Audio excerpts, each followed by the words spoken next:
जहां तुम कहाँ ढूंढते हो, सुकून जहां है नज़ामे मदीना, सुकून जहां है नज़ामे मदीना। अल्हम्दुलिल्लाह, আমরা সকলে দুরূদ ইব্রাহিম পড়ি। আল্লাহুম্মা সাল্লি আলা মুহাম্মাদিন ওয়া আলা আলি মুহাম্মাদ কামা সাল্লাইতা আলা ইব্রাহিম ওয়া আলা আলি ইব্রাহিম ইন্নাকা হামিদুম মাজিদ। اللهم بارك على محمد وعلى آل محمد كما باركت على إبراهيم وعلى آل إبراهيم إنك حميد مجيد।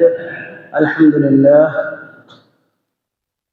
আল্লাহ রব্বুল আলামিনের দরবারে লাখ কোটি শুকরিয়া যে মহান রব্বুল আলামিন আমাদেরকে দুনিয়ার শত ব্যস্ততা থেকে ফারেক করে আল্লাহ তাআলার ঘর মসজিদে যথাসময়ে আসার তৌফিক দান করেছেন। এজন্য আমরা সকলেই আল্লাহ তাআলার শুকরিয়া স্বরূপ দিল থেকে একবার কালিমাতুশ শুকর আদায় করে পড়ি আলহামদুলিল্লাহ। মুহতারাম হাজিরিন, সম্মানিত মুসল্লিয়ান কিরাম,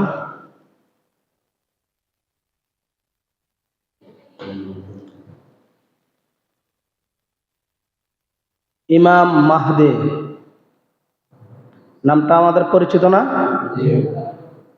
তিনি কে? শেষ জামানার মুজাদ্দিদ, যিনি দুনিয়াতে এসে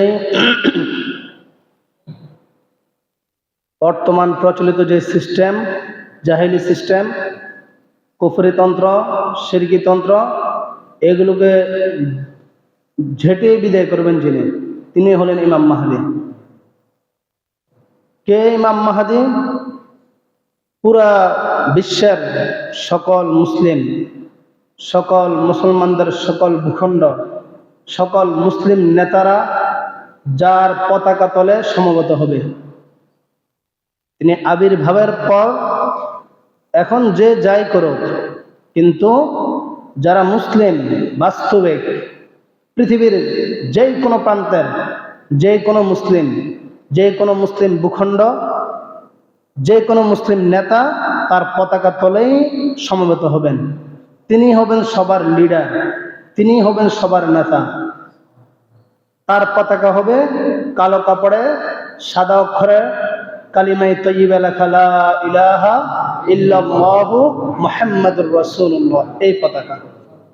তার মানে কালো পতাকার তলে সকল মুসলমান একসাথে হবে। সকল কুফরি শক্তি, শিরকি শক্তি, খ্রিস্টান, ইহুদি, বিধর্মী যত গোষ্ঠী আছে ঐক্যবদ্ধভাবে তাকে প্রতিহত করার চেষ্টা করবে, কিন্তু তিনি বিপরীতে এদেরকেই গুড়িয়ে এদের সাম্রাজ্যকে ভেঙে চুরমার করে দিবেন। তিনি হলেন ইমাম মাহদী। আমাদের আজকের আলোচনার বিষয়বস্তু ইমাম মাহদীর পরিচয়, ইমাম মাহদীর আবির্ভাব কখন তিনি আগমন করবেন, এবং তার সংগ্রামী জীবন। তিনি এক বিশেষ উদ্দেশ্যকে সামনে নিয়েই দুনিয়াতে আল্লাহ তাআলা তাকে পাঠাবেন, তিনি আসবেন। তৃতীয় বিশ্বযুদ্ধ অর্থাৎ গাজওয়াতুল হিন্দ, হিন্দুস্তান অর্থাৎ পুরা সমগ্র ভারতবর্ষের সাথে মুসলমানদের এক রক্তক্ষয়ী যুদ্ধ, এক রক্তক্ষয়ী জিহাদ হবে। এই জিহাদের নেতৃত্বই দিবেন ইমাম মাহদী। তার হাত ধরেই মুসলমানরা এই গাজওয়াতুল হিন্দের বিজয় লাভ করবে। এই বিষয়ে আমাদের আলোচনার শুরুতে আমি ভূমিকা স্বরূপ খুতবায় সূরা কাহফের কিছু আয়াত তেলাওয়াত করেছি। এর থেকে একটু আপনাদেরকে একটা বিষয় অবগত করাই। সূরা কাহাফ গুরুত্বপূর্ণ একটি সূরা। 1,24,000 মতান্তরে 25,000 নবী রাসূল আল্লাহ তাআলা দুনিয়াতে পাঠিয়েছেন। একেবারে আদম আলাইহিস সালাম থেকে নিয়ে আমাদের নবীজি সাল্লাল্লাহু আলাইহি ওয়াসাল্লাম পর্যন্ত প্রত্যেক নবী তাদের উম্মতদেরকে দাজ্জালের ফিতনার সম্পর্কে সচেতন থাকার জন্য, সতর্ক থাকার জন্য ওসিয়ত করে গেছেন। খবরদার, দাজ্জালের ফিতনা বড় ভয়ঙ্কর ফিতনা, তোমরা এর থেকে যে কোনো মূল্যে হোক দূরে থাকার চেষ্টা করবে, যাতে কোনোভাবে দাজ্জালের ফিতনায় তোমরা না পড়ো। সতর্ক করে গেছেন। করতে করতে একে একে 1,24,000 নবী অথবা 25,000। আমাদের দেশে প্রচলিত একটা ভুল, অনেকে বলে 1,24,000 অথবা 2,24,000 নবী। না ভাই, ডিফারেন্ট লাখে হয় না, সর্বোচ্চ হাজারে হয়, শতে হয়। এই জন্য সহিহ কওল, সহিহ মত 1,24,000 অথবা 25,000 নবী। তো আমাদের নবীজি সাল্লাল্লাহু আলাইহি ওয়াসাল্লামও ওই সময়ের যে রাসূলের উম্মত সাহাবায়ে কেরাম জীবিত ছিলেন, এদেরকে এই বিষয়ে সতর্ক করে গেছেন। তবে অন্যান্য নবীদের তুলনায় আমাদের নবীজি একটু ভালোভাবে বিস্তারিতভাবে বলে গেছেন। কারণ রাসূল হলেন শেষ নবী, রাসূলের পরে এই শেষ জামানায় দাজ্জাল আসবে। এজন্য রাসূল দাজ্জালের কিছু আলামত বলে গেছেন। যেমন তার এক চোখ হবে কানা। দেখবেন বিভিন্ন পণ্য, বিভিন্ন নাটক, সিনেমা এগুলোর মধ্যে ভিলেন অথবা বিভিন্ন পণ্যের মধ্যে কিছু লোগো দেয় এমন, যেখানে এক চোখ থাকে। দেখেন নাই, শোনেন না এগুলো? কেন? এটা নরমালাইজ করার জন্য। স্বাভাবিক সাধারণ বিষয়, এক চোখ থাকতেই পারে। এরকম করার জন্য ইহুদিদের বড় একটা চক্রান্ত। কারণ ইহুদিদের বিশ্বাস তাদের একমাত্র মুক্তিদাতা হলো দাজ্জাল। ইহুদিদের একমাত্র মুক্তিদাতাকে দাজ্জাল। এই জন্য যাতে মুসলমান এটাকে এত আতঙ্কিত না থাকে, এত বেশি ভয়ঙ্কর না মনে করে, একটু নরমাল করে দেওয়ার জন্য বিভিন্নভাবে বিভিন্ন জায়গায় দেখবেন যে এক চোখের লোগো দেওয়া। এগুলো দেখেন না আপনারা? বিভিন্ন জায়গায় দেখবেন। তো রাসূল সাল্লাল্লাহু আলাইহি ওয়াসাল্লাম বলে গেছেন যে তার এক চোখ হবে কানা, আবার তার কপালে থাকবে কাফের লেখা। বর্তমান ইসরায়েলের যে সেনা প্রধান, যার নেতৃত্বে আমাদের মুসলিম ভাইদেরকে গণহারে শহীদ করে দিতেছে, শুনে খুশি হবেন। আমি এটা বলার আগে আরেকটা বিষয় বলে দেই। আলহামদুলিল্লাহ, আল্লাহ রাব্বুল আলামিন বলেছেন, ফামাহহিলিল কাফিরিনা আমহিলহুম রুয়াইদা ইন্না কাইদি মাতিন। আমি আল্লাহ তাআলা ছাড় দেই, তবে ছেড়ে দেই না। কোন জালেমকে আল্লাহ তাআলা ছেড়ে দেন না। জুলুমের সাজা আল্লাহ তাআলা দিয়ে ছাড়েন, দুনিয়াতে দিয়ে ছাড়েন। সাময়িক কিছু সুযোগ দেয় যাতে সচেতন হয়, ঠিক হয়ে যায়, সংশোধন হয়ে যায়। কিন্তু যখন না হতে হতে তার অবস্থা খারাপ হয়ে যায়, তখন আল্লাহ তাআলা ছাড় দেন না। আপনারা শুনে খুশি হবেন, গত 2 দিন আগ থেকে একই সাথে আমেরিকার একটা গুরুত্বপূর্ণ শহর, নামটা এই মুহূর্তে আমার মনে নেই, একটা তো এই পাশাপাশি, এটা না, একবার রাজধানীর কাছে, না জানি রাজধানীতেই ডাইরেক্ট ওই আগের মতো দাবানল বৃহৎ অগ্নিকুণ্ড আসতেছে, এবং ইসরায়েলের রাজধানীর পার্শ্ববর্তী কয়েকটা এলাকায় একসাথে আগুন ধরছে। এখন পর্যন্ত নিয়ন্ত্রণ আসে নাই। সকলে আলহামদুলিল্লাহ বলেন। নাকি তাদের এই কষ্ট আপনারা দুঃখিত? তাদের দুঃখিত হয়। মুসলমানের দুঃখে দুঃখিত হবে। বিধর্মীর দুঃখে দুঃখিত হওয়া এটা মুসলমানের শান না, বুঝেন নাই? আল্লাহ তাআলা, আমরা দোয়া করি, যেহেতু আমাদের মুসলিম বর্তমান আমাদের নেতার অভাবে, আমাদের সঠিক নেতৃত্বের অভাবে আমরা পিছিয়ে আছি, যার কারণে মুসলমানরা আজ মার খেতেছে জায়গায় জায়গায়। আল্লাহ তাআলা এখন গায়েবী সাহায্যের যাতে একটা সুরাহা করে দেন ইমাম মাহদীর আগমনের আগ পর্যন্ত। আর ইমাম মাহদী আসলে তিনি আমাদের নেতা হয়ে যাবেন। তার হাত ধরে আমরা আবার এই ইহুদি, খ্রিস্টান, হিন্দু, বৌদ্ধ যারা আছে, ঐক্য পরিষদ, সবার বিরুদ্ধে একসাথে জিহাদ শুরু। তো বলতেছিলাম, ইসরায়েলের যে সেনা প্রধান, সে তার পুরা শরীরে বিভিন্ন ট্যাটু লাগাইছে, খেয়াল করে দেখেন ছবি আছে, এখানে লেখা কাফের, এখানে লেখা কাফের। ওই যে রাসূল বলছে কপালে থাকবে দাজ্জালের কপালে থাকবে কাফের, সে তার হাতের মধ্যে এগুলো লাগা রাখছে, মানে চিহ্নটা দিয়ে রাখছে ত্রিভুজের ভিতরে কাফের লেখা। এগুলো মূলত একটু নর্মাল করে দেওয়া, স্বাভাবিক বিষয় থাকতে পারে, ট্যাটু হিসেবে লাগাইছে। ওই দাজ্জাল যখন আবির্ভাব হবে তার কপালে আমরা ট্যাটু হিসেবে লাগাইছে, যাতে মুসলমানরা বুঝতে না পারে যে এটাই দাজ্জাল, বুঝলেন নাই? এরপরে নতুন করে এআই প্রযুক্তি, আপনার এই বিষয়ে বিস্তারিত এটার আলোচনার জন্য বিস্তারিত সময় দরকার, আমি এমনি বলে দিলাম। এআই প্রযুক্তি, এটার মাধ্যমেও এই দাজ্জালের মৃতকে জীবিত করবে।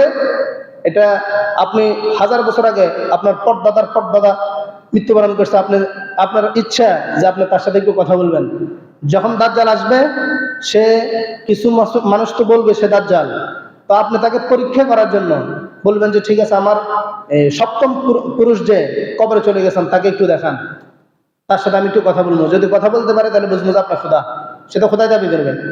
ওই যে এখন বর্তমান যে এআই প্রযুক্তি, এটার মাধ্যমে দেখা গেছে যে বহু আগে এই কোনো একটা ছবি থাকলে সারায় এটা দিয়ে সে ছবি বানায়, সিস্টেম করে আপনার সাথে কথা বলা দিবে, এবং সে এক্ষেত্রে দুষ্টু জিনদের সহযোগিতা নেবে। এআই মোবাইলের মাধ্যমে দেখবেন যে আছে, আপনারা কথা বলে যা বলবেন সে উত্তর দিতেছে, সবকিছু করতেছে। এটা রাসূল বলে গেছেন এটা হবে ধোঁকা। এআই আসার দ্বারা বুঝে আসছে আমাদের যে এটাও একটু নর্মাল করার জন্য, বা দাজ্জাল যে এটাকে ইউজ করে বা এই সিস্টেমে যে একটা কিছু করবে আপনাদের যাতে দেখেই মনে না হয় যে এটা দাজ্জালের কাজ করে, সে আগমনের পূর্বেই সিস্টেম এগুলো করে দিতেছে, একটু নর্মাল করে দিতেছে আপনাদের সামনে, যেটা স্বাভাবিক, বুঝলেন নাই? আল্লাহ তাআলা আমাদের সকলকে সতর্ক থাকার তৌফিক দান করুন। বলতেছিলাম রাসূল সাল্লাল্লাহু আলাইহি সাল্লাম কিছু আলাদা, সকল নবী তো সতর্ক করছে, আমাদের নবীজি কিছু আলাদা ভাবে সতর্ক করে গেছেন, তার আলামত বলছেন, এবং তার থেকে বাঁচার জন্য একটা দোয়া শিখেছেন, আল্লাহুম্মা ইন্না আউযু বিকা মিন ফিতনাতি মাসিহিদ দাজ্জাল, দাজ্জালের ফিতনা থেকে আমাদেরকে হেফাজত করেন। এবং সূরা কাহাফ, শুক্রবার রাসূল বলেছেন সূরা কাহাফ তেলাওয়াত করলে আগামী শুক্রবার পর্যন্ত যদি দাজ্জাল এই সপ্তাহের ভিতরে আসে আল্লাহ তাআলা তাকে হেফাজত করবেন। দাজ্জালের ফিতনা হইছে আপনি তাকে পরীক্ষা করে তার সাথে কথা বলে আপনি নিশ্চিত হবেন যে সে দাজ্জাল না, সে খোদা, অসম্ভব। আপনি তার কাছে গেলে তার কথার মধ্যে এমন জাদু থাকবে, ভাব ভঙ্গি এমন থাকবে, তার কিছু এমন আলাদা শক্তি থাকবে, পাওয়ার থাকবে, জাদু থাকবে, কিছু জিন থাকবে, আপনি দেখে বিশ্বাস করে ফেলবেন, ঈমান শেষ হয়ে যাবে। এই জন্য রাসূল বলছেন যে এটা পড়লে দাজ্জালের ফিতনা থেকে সরাসরি আল্লাহ তাআলা হেফাজত করবেন। যদি পুরো সূরা পড়তে না পারে তাহলে প্রথম 10 আয়াত পড়ুন, অথবা শেষ 10 আয়াত, একই ফজিলত, দাজ্জালের ফিতনা থেকে আল্লাহ তাআলা হেফাজত করুন, অথবা প্রথম 3 আয়াত পড়ুন। কেন? আমার আলোচনার মূল কথা যে জন্য আমি এই বিষয়গুলো উপস্থাপন করলাম, যে সূরা কাহাফটাকে কেন নির্বাচন করলেন আল্লাহ তাআলা দাজ্জালের ফিতনা থেকে বাঁচানোর জন্য। ফজিলতের সূরা, রাসূল সাল্লাল্লাহু আলাইহি ওয়াসাল্লাম কেন সূরা কাহাফকে বললেন যে সূরা কাহাফ পড়লে দাজ্জালের ফিতনা থেকে বাঁচবে, কেন এটা নির্ধারণ করলেন? এটা আমার ক্ষুদ্র জ্ঞানে যেটা বুঝে আসছে আমি এটাই উপস্থাপন করতেছি, কোথাও আমি পাই নাই। কারণ এই সূরা কাহাফের মধ্যে একটা ঘটনা আছে, আসহাবে কাহাফের ঘটনা, 7 জন যুবক আর একটা কুকুরের ঘটনা। একটা কুকুর জান্নাতে যাবে, শুনছেন না? আসহাবে কাহাফের ঘটনা শুনছেন না? 7 যুবক আর একটা কুকুর জান্নাতে যাবে, মানে কুকুর হয়েও জান্নাতে যাবে। এবং 7 জন যুবক, এদের আলাদা একটা বৈশিষ্ট্য ছিল, যে বৈশিষ্ট্যের কারণে এই কুকুরের আলাদা একটা বৈশিষ্ট্য ছিল, যে বৈশিষ্ট্যের কারণে আল্লাহ তাআলা এদেরকে ডাইরেক্ট কোরআনের একটা সূরা নাযিল করে রাসূলকে হাতে কলমে স্পষ্টভাবে বিস্তারিতভাবে পুরা তাদের বিবরণ দিয়ে দিয়েছেন। তাহলে আলাদা বৈশিষ্ট্যটা কি সেটা আমাদের জানা দরকার আছে না সবার? আলাদা বৈশিষ্ট্যটাই হলো আলাদা থাকা। কি বললাম? আসহাবে কাহাফ বা ওই যে 7 জন যুবক সহ একটা কুকুর জান্নাতে যাবে, এই যে তারা জান্নাতে যাবে তাদের ঘটনা যে আল্লাহ তাআলা কোরআনে বর্ণনা করছেন, কেন করছেন? আলাদাভাবে কেন করছেন?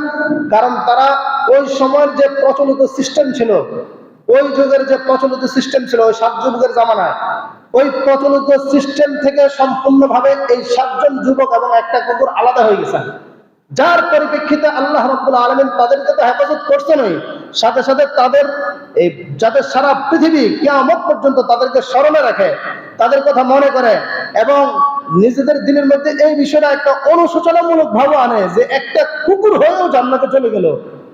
কি কারণে? একটা বিশেষ গুণের কারণে, যে তারা ওই সময়ের যে প্রচলিত সিস্টেম, বাতাসের সাথে অথবা হেলার সাথে তাল মিলিয়ে স্রোতের সাথে গা ভাসিয়ে না দিয়ে সম্পূর্ণভাবে আলাদা ছিল। মাত্র 7 জন যুবক এবং একটা কুকুর। এই জন্য আল্লাহ তাআলা তাদেরকে এত মর্যাদা দান করছে। তো আমিও চাই আমার প্রত্যেকটা মুসল্লি, প্রত্যেকটা যুবক ভাই, প্রত্যেকটা বৃদ্ধ বাবা, প্রত্যেকটা মা বোন সবাই যুগের সাথে তাল মিলিয়ে স্রোতের সাথে নিজেদের গাকে না ভাসিয়ে দিয়ে একটু স্রোতের বিপরীতে দাঁড়ানো। কারণ স্রোতের সাথে গা ভাসিয়ে দেওয়া সহজ, এর জন্য কোনো কষ্ট করতে হবে না আপনাকে। আপনি পড়ে থাকলে হবে, কোনো কষ্টের দরকার নাই, চললেই হবে, জান্নাত চলতেছে চললেই হবে। কিন্তু বিপরীতে দাঁড়ায় যান, তখন আপনাকে বিভিন্ন বিষয়ের মোকাবেলা করতে হবে। বিভিন্ন হামলা আসবে, বিভিন্ন কটূক্তি কথা আসবে, বিভিন্ন ধরনের বিভিন্ন অবস্থা আসবে।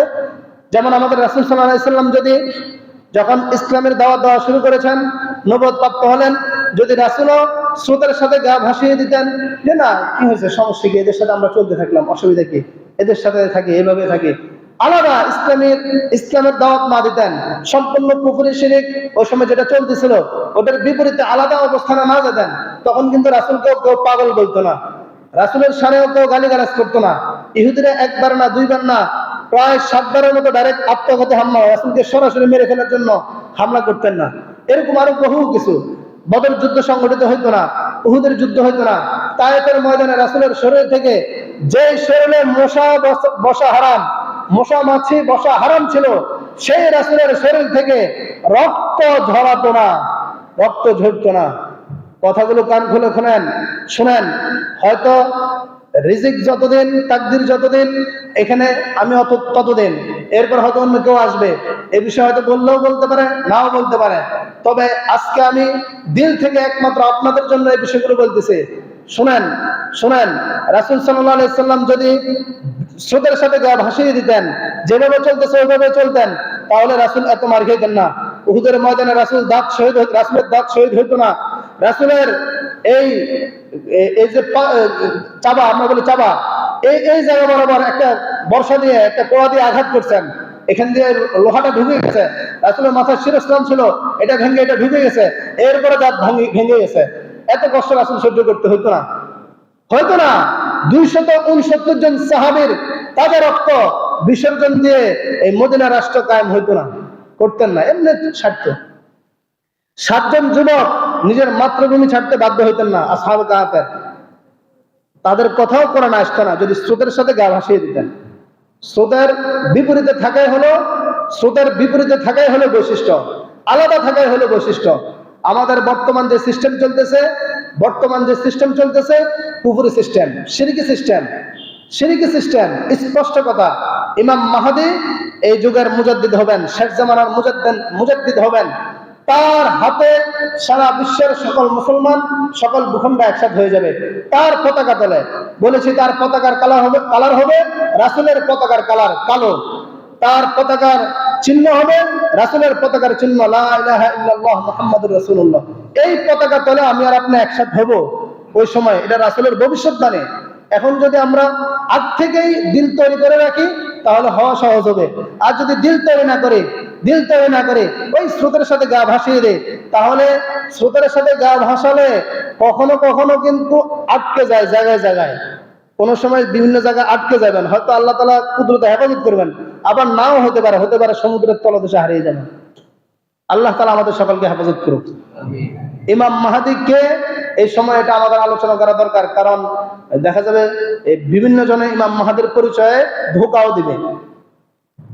এই জন্য আবু হুরায়রা রাদিয়াল্লাহু তাআলা আনহু থেকে মুসনাদ আহমদ, আবু দাউদ শরীফ, তিরমিজি শরীফ, কয়েকটা হাদিস বলবো, একসাথে কিতাবগুলোর নাম বলে দিলেন। এই কিতাবগুলোর মধ্যে আছে হাদিসগুলো।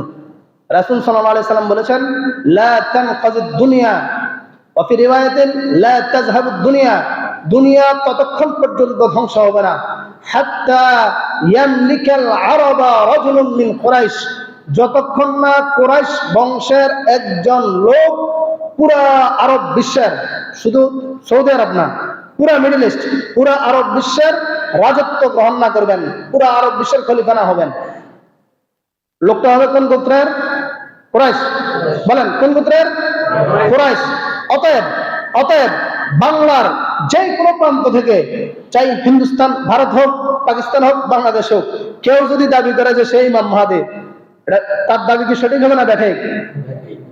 কুরাইশ তো মক্কার না, বলেন না ঠিক হবে না ব্যাঠিক হবে? এক নাম্বার। দুই নাম্বার, রাসূল বলেছেন ইউতিউ ইসমুহু ইসমে, তার নাম হবে আমার নামে। কি নাম হবে? মূল নাম কি হবে? মুহাম্মদ। কি নাম হবে? ভিন্ন নামের কেউ যদি দাবি করে, স্পষ্ট সে মিথ্যুক। ভিন্ন নামের কেউ যদি দাবি করে ইমাম মাহদী, স্পষ্ট সে মিথ্যুক। এরপরে রাসূল আরো বলছেন ওয়াসমু আবিহি ইসমু আবি, তার বাবার নামও হবে আমার বাবার নামের সাথে মিল। তার মানে আমি যেমন আব্দুল্লাহ ছেলে মোহাম্মদ, ঠিক ইমাম মাহদী হবে আব্দুল্লাহর বেটা মুহাম্মদ। তবে উম্মত সবাই মিলে একসাথে তাকে উপাধি দিবে ইমাম মাহদী। উনি নিজে কোনো দাবি করবেন না যে ইমাম মাহদী, উম্মতে বলবে আপনি আমাদের মাহদী, আপনি আমাদের নিরাপত্তা দানকারী, আপনি আমাদের হেদায়েত দানকারী, আপনার হাত ধরে আমাদের বিজয় আসবে। এভাবে আমরা বলবো, উনি বলবেন না, উনি দাবি করবেন না। রাসূল সাল্লাল্লাহু আলাইহি ওয়াসাল্লাম আরো স্পষ্ট করে বলছেন তিনি হবেন মা ফাতেমার বংশের, মিন ওয়ালদি ফাতেমা। ইমাম মাহদী হবে মা ফাতেমার বংশের। মা ফাতেমা থেকে, হাসান হুসাইন থেকে যে বংশ আছে রাসূলের এখনো, এটা থেকে হবে। এরপরে একটা প্রশ্ন থেকে যায় যে এখন তো বর্তমানে যে আরব বিশ্বের অবস্থা, এই কুরাইশ বংশের যে অবস্থা, এরা কিন্তু বাস্তবেই এলোমেলো, এত বেশি আমলের সাথে ধার ধারে না, এই স্বাভাবিক এলোমেলো অবস্থা আছে, এটা তো আমরা দেখে নেই। তাইলে ইমাম মাহদী তাদের থেকে কিভাবে আসবে? একটা আশ্চর্য লাগে না? যারা আমল করে ভালো সেই না ইমাম মাহদী হবে। এর উত্তরে আল্লাহর হাবিব বলে গেছেন, হযরত আলী রাদিয়াল্লাহু তাআলা আনহু বলেছেন আল মাহদিয়্যু মিন্না আহলিল বাইত, ইমাম মাহদী হবে আমাদের বংশের আহলে বাইতের অন্তর্ভুক্ত। এক রাত্রের মধ্যে আল্লাহ তাআলা তার সব সমাধান করে দিবেন। হযরত ওমর বিন আব্দুল আজিজের ব্যাপারে আপনারা হয়তো শুনছেন, অনেক মুসলিম জাহানের একজন নামকরা খলিফা ছিল। তিনি খেলাফতের দায়িত্ব নেওয়ার আগ পর্যন্ত একেবারে ফাংফুং করা, মানে এলোমেলো একটা যুবক ছিল। যেদিন থেকে দায়িত্ব দিয়েছে সেদিন থেকে সম্পূর্ণ চেঞ্জ ওমর বিন আব্দুল আজিজ।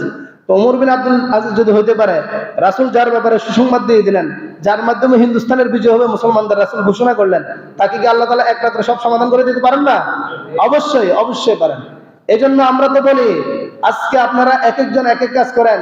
আমাকে দেখতেছেন আমি নামাজ পড়াই, ইমামতি করি, ভালো মানুষ, দেখতে বোঝা যায় ভালো। এই বাস্তবতা বা বর্তমান এটা কিছুই না, শেষ আমল নির্ভরযোগ্য। এই জন্য আপনাদের মধ্যে হয়তো বড় আব্দুল কাদের জিলানীর চাইতে বড় বুজুর্গ থাকতে পারে। এই হয়তো এখন আপনি এলোমেলো গুনার কাজ করেন, এসেই করেন, কিন্তু দিলটা আল্লাহ তাআলার হাতে। এরকম রাসূল হাত দিয়ে দেখাইছেন, এইভাবে নামাই দিলে খারাপ, উঠে দিলে ভালো, একটু চেঞ্জ করলে শেষ। অবিশ্বাসের কিছু নেই। আল্লাহ তাআলা আমাদের সকলকে বুঝার তৌফিক দান করুন। ইমাম মাহদী আবির্ভাব কখন করবেন? অনেকগুলো হাদিস আছে, এর মধ্যে আমি সহজের জন্য দুই একটা শুনাই। হযরত আব্দুল্লাহ বিন হারাস, ইবনে মাজাহ শরীফের হাদিস, তিনি বলেন আল্লাহর হাবিব সাল্লাল্লাহু আলাইহি সাল্লাম বলেছেন ইমাম মাহদী আসার আগে ইমাম মাহদীর আগমনকে অনুকূল পরিবেশ তৈরি করে দিবেন খুরাসান, বর্তমান খুরাসান, তার মানে বর্তমানে সিরিয়া, আফগানিস্তান, পাকিস্তান সহ এই যে একটা অঞ্চল, ফিলিস্তিন সহ এই অঞ্চলের কিছু মুসলিম, কিছু মুজাহিদ ইমাম মাহদীর আগমনকে সহজ করে দিবেন। তার মানে তিনি যে মিশনের দাওয়াত দিবেন, ওই মিশন নিয়ে, ওই পতাকা নিয়ে তারা নেমে যাবেন। আপনারা বলেন তো এই বিষয়টা কি এখন কি হয়ে গেছে না আরো দেরি আছে? খোরাসান থেকে কালো পতাকাবাহী মুজাহিদদের নেতৃত্বে একটা রাষ্ট্র ডাইরেক্ট আফগানিস্তান, ইসলামী খেলাফত শুরু হয়ে গেছে না? খোরাসানের আরেকটা অঞ্চল সিরিয়া, এতদিনের যে একটা জুলুমি শাহী ছিল তার অবসান ঘটছে না? পুরোপুরি হয়তো ইসলামী খেলাফত এখন আসে নাই, তবে যাদের নেতৃত্ব হয়েছে তাদের পতাকা কিন্তু কালো পতাকায় ছিল। এই যে জুলানি, ওনার পতাকা কিন্তু কালো পতাকায় ছিল। এই কালো পতাকার নেতৃত্ব দিয়ে কিন্তু ক্ষমতা চেঞ্জ করছে। সোমালিয়া রাজধানীর ভিতরেও কয়েকটা জেলা এখন মুজাহিদদের দখলে। এতদিন পর্যন্ত রাজধানীতে ঢুকতে দেয় নাই, এখন কিন্তু রাজধানীর কয়েকটা জেলা মুজাহিদদের দখলে। তাদের পতাকা কি? কালো পতাকা। তাহলে রাসূল বলছেন ইমাম মাহদী আগমন করবে কখন? যখন এই খোরাসানের কিছু যুবক, কিছু মুজাহিদ ওই যে পতাকা নিয়ে তিনি নামবেন, ওই পতাকার মাধ্যমে, ওই পতাকার নেতৃত্বে তিনি কিছু যুবকরা পরিবেশটাকে অনুকূল করে দিবেন। তা একটা রাষ্ট্র হয়ে গেল অনুকূল আমাদের। ইসলামী খেলাফত হয়ে গেছে না, একটা আলামত। তাহলে কিন্তু সময় বেশি দূরে না, যেহেতু অনুকূল পরিবেশ তৈরি হয়ে গেছে, তাহলে তিনি আগমন করা বেশি সময়ের ব্যাপার না। আরো আছে হাদিস, রাসূল সাল্লাল্লাহু আলাইহি সাল্লাম উৎসাহমূলক ভাবে বলছেন যে তাখরুজু মিন খুরাসান রায়াতুন সুদ, খুরাসান থেকে কালো পতাকাবাহী একটা দল বের হবে, বের হয়ে তারা যুদ্ধ করতে থাকবে, জিহাদ চালিয়ে যাবে, থামবে না, তারা দমবে না, জিহাদ চালিয়ে যাবে, যত ক্ষয়ক্ষতি হোক জিহাদ চালিয়ে যাবে। কতদিন পর্যন্ত? হাত্তা ইয়ানসুবা ফি ইলিয়া, যতক্ষণ না ইলিয়া, ইলিয়া মানে বর্তমান ইসরায়েলের যে রাজধানী তেল আবিব, এটার বিশাল এলাকা, একটা শহর নিয়ে ইলিয়া ওই সময় ছিল নাম, এখনো একটা অঞ্চলের নাম ইলিয়া আছে, তবে তারা রাজধানীর নাম আলাদা করে তেল আবিব রেখেছে। তবে এই এলাকাটা মানে ইলিয়া, এখনো নাম এটা ইলিয়া। এই ইলিয়ার ভূখণ্ডে যতক্ষণ না মুজাহিদরা কালো পতাকা গাড়িয়ে দিবে ততক্ষণ পর্যন্ত, তার মানে বিজয় করে নেবে, ততক্ষণ পর্যন্ত মুজাহিদরাও থামবে না আর যুদ্ধও থামবে না, একটা যুদ্ধ অবস্থা চলতে থাকবে। এই অবস্থায় ইমাম মাহাদি চলে আসবে। ইমাম মাহাদি এসে কিন্তু ওদিকে যাবে না, ওদিকে পরিস্থিতি এরকম চলতে থাকবে যুদ্ধ। ইমাম মাহাদি হিন্দুস্তান বিজয় করবে, এরপরে উনি সিরিয়া যাবে, উনি কিন্তু ওখানে যাবে না, উনি পরবর্তীতে ওখানে অ্যাড হবেন। প্রথমে কিন্তু উনি সৌদি আরব কাবার শরীফের গিলাফ থেকে যখন বায়াত নিয়ে বের হবেন তখন তিনি হিন্দুস্তানে আসবেন, আমাদের ভারতবর্ষ তৃতীয় বিশ্বযুদ্ধ যেটা গাজওয়াতুল হিন্দ, এটা বিজয় করবেন। এরপরে এটা বিজয়ের পরে তারা আসলে এদিক দিয়ে দাজ্জালও আবির্ভাব হয়ে যাবে, আবার ঈসা আলাইহিস সালামও আবির্ভাব হবে। তো তিনি গিয়ে ঈসা আলাইহিস সালামের সাথে যুক্ত হয়ে দাজ্জালকে শেষ করবেন। বিষয়টা বুঝছেন না? তাহলে পরিস্থিতি এখন চলতেছে না এরকম। 300 কোটি বিলিয়ন ডলার হামাসের মুজাহিদদেরকে 3 জন বড় নেতাকে গিফট করছে, যুদ্ধ থামায় দাও। এমনি তো উপরে সব ভেঙে চুরমার করে দিছে, এরপরে যাতে যুদ্ধ থামায় দেয় গিফট করছে, ডাইরেক্ট প্রত্যাখ্যান করছে। ওই যে বিজয় করা পর্যন্ত তারা থামবে না, চলতেছে এটা। এরপরে একটা আপনাদের জন্য একটা গুরুত্বপূর্ণ হাদিস, ইমাম মাহাদির বিরোধিতা এবং কালো পতাকা বাহির বিরোধিতা কিন্তু ডাইরেক্ট ইহুদি খ্রিস্টানরা করবে না, শুরু থেকেই করবে না, তারা তো মৌলিকভাবে করবে, কিন্তু মুসলমানদের মধ্য থেকে একদল তারা কিন্তু তার বিরুদ্ধে লেগে যাবে। এটা রাসূলের ভবিষ্যৎবাণী করে গেছেন। এই জন্য আপনাদেরকে বারবার এগুলো শুনাই, যাতে কোন দলে থাকবেন এটা আপনারা নিজেরা দিল থেকে তৈরি করে নেন। আম্মা জান আয়েশা রাদিয়াল্লাহু তাআলা আনহা থেকে বলেন, তিনি বলেন একদিন রাসূল ঘুমাইছেন, ঘুমের মধ্যে আমি দেখলাম রাসূল পা নাড়াইতেছেন কয়েকবার, এভাবে পা নাড়াইতেছেন। মানে ওই যে আমরা না অস্থির হয়ে গেলে পা যেরকম করি না, অনেক সময় দেখবেন যে নামাজের সময় তো অনেক সময় গরম লাগলে, বেশি অস্থির লাগলে একটু নাড়াচাড়া করতে থাকি না আমরা, প্যারাশানি ভাব বোঝায়, এরকম রাসূল ঘুমের মধ্যে এরকম করতেছেন। ঘুম ভাঙার পর রাসূল সাল্লাল্লাহু আলাইহি সাল্লামকে আম্মা জান আয়েশা জিজ্ঞাসা করলেন, কি ব্যাপার হযরত, ইয়া রাসূলুল্লাহ, আজকে আপনার থেকে একটা ব্যতিক্রম জিনিস দেখলাম, আপনি ঘুমের ভিতরে পা নাড়াইতেছেন এইভাবে অস্থির অবস্থায়, কেন? তখন রাসূল বলেন, আমি আজকে একটা স্বপ্নে দেখছি। আর নবীদের স্বপ্ন এটা কিন্তু ডাইরেক্ট বাস্তব, নবীদের স্বপ্ন আমাদের স্বপ্ন অবাস্তব, কিন্তু নবীদের স্বপ্ন ডাইরেক্ট বাস্তব, এটাই ওহী। কি দেখছেন? আমি দেখছি যে আমার গোত্রের কুরাইশের একজন বীর মুজাহিদ বাইতুল্লাহ শরীফের গিলাফ ধরে আছেন, বায়াত নিতেছেন মুজাহিদদের থেকে, মানে ইমাম মাহাদি বায়াত নিতেছেন। এমন সময় মদিনা আর মক্কার মাঝামাঝি, মদিনা থেকে মানে মুসলিম ভূখণ্ড মদিনার এই অঞ্চলগুলো থেকে একদল লোক ইয়াউমুনাল বাইত, বাইতুল মুকাদ্দাসে আসতেছে এই ইমাম মাহাদিকে দমানোর জন্য, তাকে শেষ করে দেওয়ার জন্য। কারা? মুসলমান। রাসূল বলেছেন মুসলমান, উম্মত মিন উম্মতে, আমার উম্মতের একদল লোক আসতেছে ইমাম মাহাদিকে শেষ করার জন্য, ইমাম মাহাদির বিরুদ্ধে দাঁড়ানোর জন্য আসতেছে। তো বিষয়টা দেখে আমি অস্থির হয়ে গেছি, কি রে, সে তো মুসলমান, সে না ইমাম মাহাদির দলে থাকার কথা, ইমাম মাহাদির পতাকা দলে থাকার কথা, কিভাবে এমনটা কাজ করে? এই জন্য আমি অস্থির হয়ে গেছি। তবে পরবর্তীতে রাসূল সংবাদ দিয়ে দিয়েছেন, শোনো, তারা বেশি দূর এগোতে পারবে না, যতই তাফাল্লিং মারক, যতই লাফালাফি করক, বেশি দূর এগোতে পারবে না। তারা ওই বাইদা নামক স্থান আসবে, মক্কা মদিনার মাঝামাঝি বাইদা নামক একটা মরুভূমি, এই জায়গায় আসার পর একসাথে আল্লাহ তাআলা পুরো জাতিকে ওখানে যারা থাকবে তাদের সবাইকে একসাথে মাটির নিচে বসাই দিবেন। সুবহানাল্লাহ। এই জন্য আমরা এখন দেখতেছি আর কি বিভিন্ন জনের এরকম বাধা দেয়, এই করে সেই করে, এগুলো সামথিং আল্লাহ তাআলা শেষ এদেরকে ধ্বংস করে দিবেন। ইনশাআল্লাহ আগামী সপ্তাহে ইমাম মাহাদি, ওনাকে তো শেষ করতে পারবে না, এরপরে উনি গাজওয়াতুল হিন্দে আসবেন। এই গাজওয়াতুল হিন্দের বিষয়ে কিছু আলোচনা হবে ইনশাআল্লাহ। আমরা সকলে দিল তৈরি করি। বর্তমান পরিস্থিতি কিন্তু এই যে গাজওয়াতুল হিন্দ হবে, আপনাদের কাছে হয়তো দূরের মনে হইতেছিল, কিন্তু বর্তমান পরিস্থিতি কিন্তু এটা আমাদের চোখে আঙুল দিয়ে দেখা যাচ্ছে, সময় ঘনায় আসছে। গতকালকে রাত্রে থেকে পাকিস্তান এবং এই কাশ্মীর যে এলাকা, ইন্ডিয়ার মূলত এটা মুসলিম রাষ্ট্র, মুসলমানদের ভূখণ্ড, কিন্তু ইন্ডিয়া দখল করে রেখেছে জোরপূর্বক। আচ্ছা যাক, এই কাশ্মীর অঞ্চলে পাকিস্তান এবং ইন্ডিয়ার কিন্তু যুদ্ধ লেগে গেছে, গোলাগুলি হয়েছে, একজন ভারতের সেনা নিহত হয়েছে, এবং পাকিস্তানের সাথে যত ধরনের চুক্তি ছিল ইন্ডিয়ার, সবগুলো ইন্ডিয়া প্রত্যাখ্যান করছে এবং পাকিস্তানও প্রত্যাখ্যান করছে। এবং পাকিস্তানের ওই যে পারমাণবিক বোমা, এটাকেও এই প্রস্তুতিমূলক ব্যবহারের জন্য বা একটা কি অবস্থা আছে এটা যাচাই বাছাইয়ের জন্য অনুমতি পাই গেছে, বা এরা করতেছে। তো ওই যে এর আগে গত আরো ৩-৪ দিন আগে আপনারা শুনছেন হয়তো, একসাথে কাশ্মীরে ২৬ জন পর্যটক, পরবর্তীতে ৩৯ জন, কিছু তো আহত ছিল, এই সব মিলে এখন ৩৯ জন একসাথে শেষ, জাহান্নামে পাঠিয়ে দিচ্ছে। যদিও আমরা ভাবছিলাম যে হয়তো মুজাহিদরা এটা করছে, কিন্তু এখন বাস্তবতা হলো এই ইন্ডিয়া মানে মোদি নিজে এই কথাটা, ইন্ডিয়ার একজন সেনা প্রধান সে অফেনলি ভিডিও বার্তা দিয়ে জানাই দিছে। এবং ওই যে আদানি কি একটা বিদ্যুৎ কেন্দ্র আছে না, এই অর্থটা মানে এই কাজে এই প্ল্যানের যত অর্থ লাগছে, মানে এদেরকে শেষ করার জন্য গুলি কত কিছু লাগছে না, সিস্টেম এটা দিছে, অর্থটা এরাই দিছে, এটাও তাদেরই সংবাদ মাধ্যম জানাই দিছে, ঘোষণা করে দিছে। এরাই নিজেরাই মারছে, মারি ওই যে নিজেরা যুদ্ধটা বাঁধানোর জন্য চেষ্টা করতেছে।